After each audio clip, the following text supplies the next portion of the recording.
Bachelors के लिए और मास्टर्स के लिए ऑलमोस्ट सेम तकरीबन फीस है। 3500 से लेकर 5000 यूरो के दरमियान आपकी बैचलर्स और मास्टर्स की फीस है। 4000 हो सकती है, 4200, 4500। ये 3 यूनिवर्सिटीज जो प्राइवेट हैं जिनको मैं मेंशन कर रहा हूँ, में क्या क्वेश्चंस होते हैं। अगर तो आपका गैप है तो आपको ज्यादा जस्टिफिकेशन देनी पड़ती है। गैप में आप क्या करते रहे हैं, आपने स्टडी क्यों छोड़ी, दोबारा कंटिन्यू क्यों करना चाह रही हैं, लिथुआनिया ही क्यों सिलेक्ट कर रही हैं, तो आपने अपनी सारे क्वेश्चंस के आंसर। अस्सलाम वालेकुम दोस्तों, मेरा नाम हाफिज उस्मान है और आप आइडियल वीजा के प्लेटफॉर्म से मुझे देख रहे हैं। कैसे हैं आप सब? उम्मीद करता हूं आप सब खैर वाफियत से होंगे। गले की खराबी की वजह से आवाज़ में थोड़ी सी मुश्किल पैदा हो रही है, तो इसके लिए आपसे मैं एडवांस में माजरत खा हूँ। आज की वीडियो लिथुआनिया इमिग्रेशन के बारे में है। ख़ास तौर पे आज हम स्टडी वीज़ा को डिस्कस करेंगे। लिथुआनिया इमिग्रेशन की मौजूदा सूरत हाल का अगर मैं जायज़ा लूँ तो आपको बताता चलूँ कि Lithuania immigration blue collar job के लिए जो बंद जा रही थी वो ताहाल बंद ही है। नई अपडेट अभी तक कोई नहीं आई, ना ही कोई वीज़ा खुला है, ना ही TRC ओपन हुए हैं।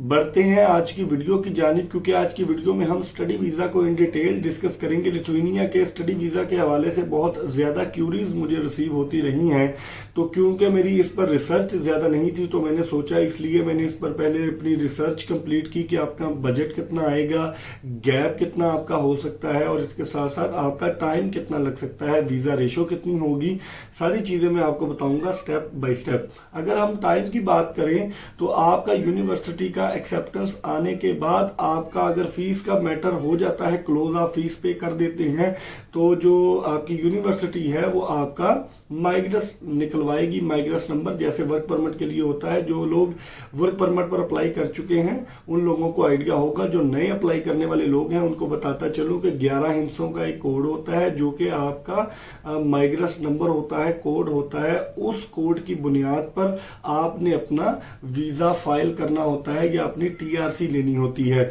वो 11 हिस्सों का कोड जब निकलना होता है उससे पहले यूनिवर्सिटी को आपको बताना पड़ेगा कि आप यूनिवर्सिटी को बताएंगे कि आप कहां पर अपनी वीजा एप्लीकेशन जाके सबमिट करेंगे। आया आपके पास ऑप्शंस कौन कौन से हैं। पाकिस्तानी होने की हैसियत से अगर बात करें तो Thailand, Malaysia, Azerbaijan, Philippine, Tajikistan, Kyrgyzstan, Georgia, Dubai, ये सारे ऑप्शंस आपके पास हैं। आप कोई भी VFS इसमें से सिलेक्ट कर सकते हैं। सिंगापुर भी इसमें आ जाता है। तो आपको अगर जो भी VFS नजदीक पड़ता है या आपको लगता है कि आपकी एक्सेस उस VFS तक जल्दी हो जाएगी तो आप वो वीजा अप्लाई, वो VFS सिलेक्ट कर सकते हैं। बात जीरो से स्टार्ट करते हैं। कौन कौन लोग अप्लाई कर सकते हैं और कितने गैप के अंदर आप अप्लाई कर सकते हैं। अगर तो आप बैचलर्स का अप्लाई करना चाहते हैं तो अंडरस्टूड सी बात है कि आपके पास इंटरमीडिएट कम से कम होना चाहिए। और बाय द वे ये बता दूं कि अप्रैल चल रहा है, अभी तक तमाम एप्लीकेशंस ओपन है, आने वाले दिनों में ये बंद हो जाएंगी।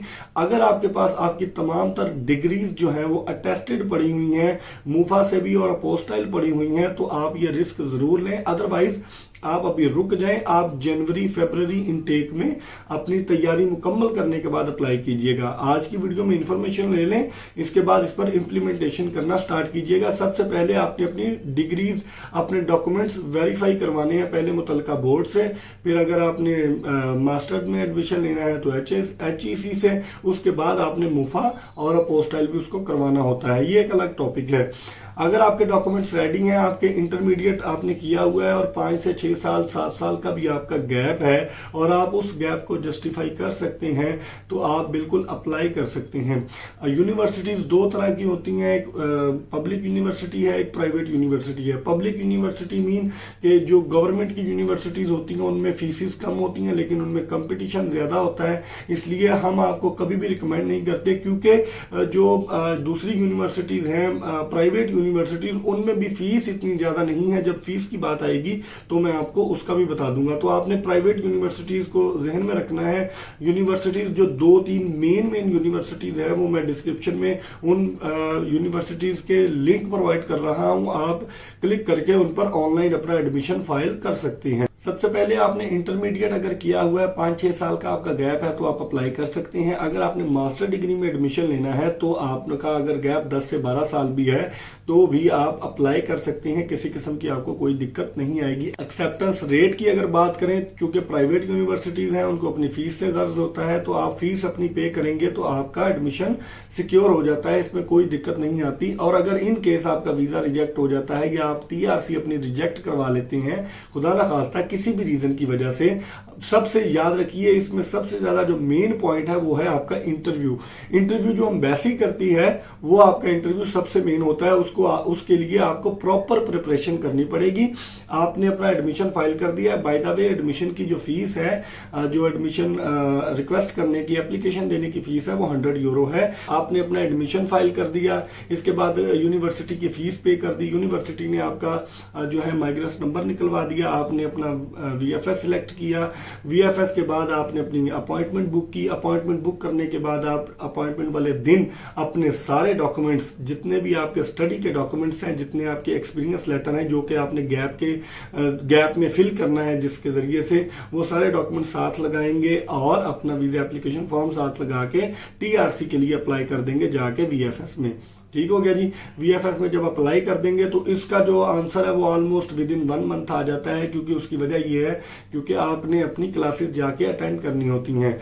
तो जब आपका रिजल्ट आ जाता है, आपको टीआरसी की पिकअप मेल आ जाती है, पिकअप से पहले आपको जो है एम्बेसी का इंटरव्यू फेस करना पड़ता है। इंटरव्यू में क्या क्वेश्चंस होते हैं, अगर तो आपका गैप है तो आपको ज्यादा जस्टिफिकेशन देनी पड़ती है, गैप में आप क्या करते रहे हैं, आपने स्टडी क्यों छोड़ी, दोबारा कंटिन्यू क्यों करना चाह रही हैं, लिथुआनिया ही क्यों सिलेक्ट कर रही हैं।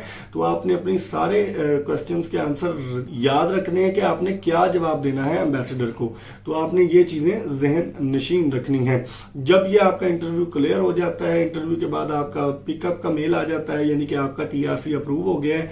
आप इंटरव्यू घर आके भी दे सकते हैं, ऑनलाइन होता है, वीएफएस में इंटरव्यू आपका नहीं होता।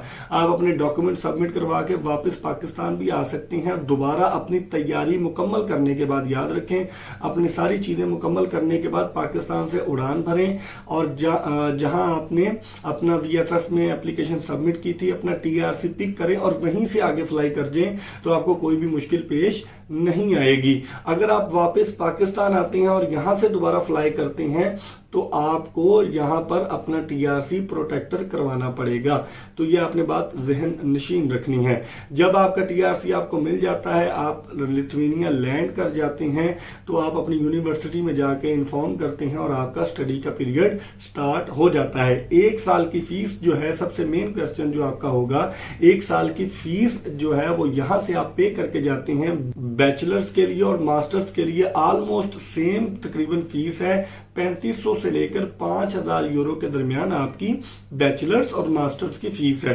4000 हो सकती है, 4200, 4500। ये 3 यूनिवर्सिटीज जो प्राइवेट हैं, जिनको मैं मेंशन कर रहा हूं डिस्क्रिप्शन में, अगर आप इन यूनिवर्सिटीज में एडमिशन ले रहे हैं तो आपको फीस का थ्रेशोल्ड मैंने बता दिया कि 4 से 5000 यूरो आपने जहन में रखना है। उसके बाद आपके जो ट्रैवलिंग एक्सपेंसेस हैं वो आपने ऐड करने हैं। 15 लाख रुपए बनते हैं, अगर 5000 यूरो भी फीस हो, 15 लाख रुपए आपकी फीस हो गई। उसके साथ साथ आपका 1.5-2 लाख रुपए का ट्रैवलिंग एक्सपेंस हो गया, जो कि आप अजरबैजान या थाईलैंड में आए जाएंगे। 3 लाख रुपया लगा लें और फिर 2-3 लाख रुपया आपका जो है लिथुआनिया लैंड करने तक चला जाएगा, जो कि आपकी टिकट भी होगी और आपका बाकी चीजें शामिल होंगी इसमें। तो 20 लाख के पैकेज में आप लिथुआनिया पहुंच सकते हैं, चाहे आप मास्टर्स में जा रहे हो, चाहे आप बैचलर्स में जा रहे हो। मास्टर्स वालों के लिए ज्यादा बेनिफिट इसलिए है क्योंकि उनका गैप अगर ज्यादा भी है तो उनको ज्यादा क्वेश्चनिंग नहीं की जाएगी। तो अगर आपने इंटरमीडिएट किया हुआ है, आपने बैचलर्स किया हुआ है, तो आप अप्लाई करें। लिथुआनिया में अभी भी चांस है, अप्रैल 2025 में अभी ताहाल एप्लीकेशंस ओपन है। एक चीज मैं आपको क्लियर बता दूं कि अगर आपका केस रिजेक्ट हो जाता है तो आपकी फीस में से 5-10% कटौती करने के बाद, जो कि टैक्स की मद में होती है, बाकी फीस आपको रिफंड कर दी जाती है। अगर आप वो वापस नहीं लेते, यूनिवर्सिटी के अकाउंट में ही रहती है, तो आप नेक्स्ट इनटेक में दोबारा चांस ले सकते हैं। अगर तो आपको लगता है कि आपने कोई गलती की थी जिसको आप अगली इनटेक में क्लियर कर सकते हैं तो आप फीस रिफंड ना करवाएं, दोबारा चांस ले अप्लाई करने का, तो भी आपकी फीस सिक्योर होती है। अगर आप फिर भी रिजेक्ट हो जाते हैं तो आपकी फीस वापस कर दी जाती है। तो ये सारी चीजें मैंने आपको A to Z बता दी, बजट भी बता दिया, वीजा रेशो 100% है अल्हम्दुलिल्लाह। इस वक्त तक भी पाकिस्तान से बाहर जाके अप्लाई होगा, स्टूडेंट्स वैसे अप्लाई कर सकते हैं जैसे पहले कर रहे थे, पाकिस्तान में आपकी सबमिशन नहीं होगी। तो उम्मीद करता हूं आपको सारी बातों की समझ आ गई होगी। एक और बात बता दूं कि हम इसको प्रोसेस नहीं करते, अगर आप करना चाहते हैं आप हमारी हेल्प जरूर ले सकते हैं। थोड़े से कंसल्टेंसी चार्जेस होंगे जो हम आपको गाइड करने के लेंगे। एप्लीकेशन फीस भी हम खुद सबमिट नहीं करते और ना ही यूनिवर्सिटी की फीस खुद सबमिट करते हैं, ये सारा काम आपको खुद करना है। हमने जस्ट नॉमिनल से अपने कंसल्टेंसी चार्जेस लेने हैं, वो भी मैं आपको कहता हूं कि हमसे ना करवाएं, आप खुद करें ताकि आपको आइडिया हो कि स्टेप बाय स्टेप कैसे चलना है। तो मैं उम्मीद करता हूं आपको सारी बातों की समझ आ गई होगी। वीडियो अगर पसंद आई हो तो अपने दोस्तों के साथ जरूर शेयर कीजिएगा ताकि उनको मुकम्मल मालूमात मिल सके। कोई बात समझ ना आई हो नीचे कमेंट बॉक्स में पूछिए, मुझे पर्सनल में आके पूछ सकते हैं, मैं आपको इंशाल्लाह आंसर करने की पूरी कोशिश करूंगा। तो कल तक की वीडियो के लिए अपने मेजबान हाफिज उस्मान को इजाजत दीजिए। दुआओं में जरूर याद रखिएगा। अल्लाह निगहबान।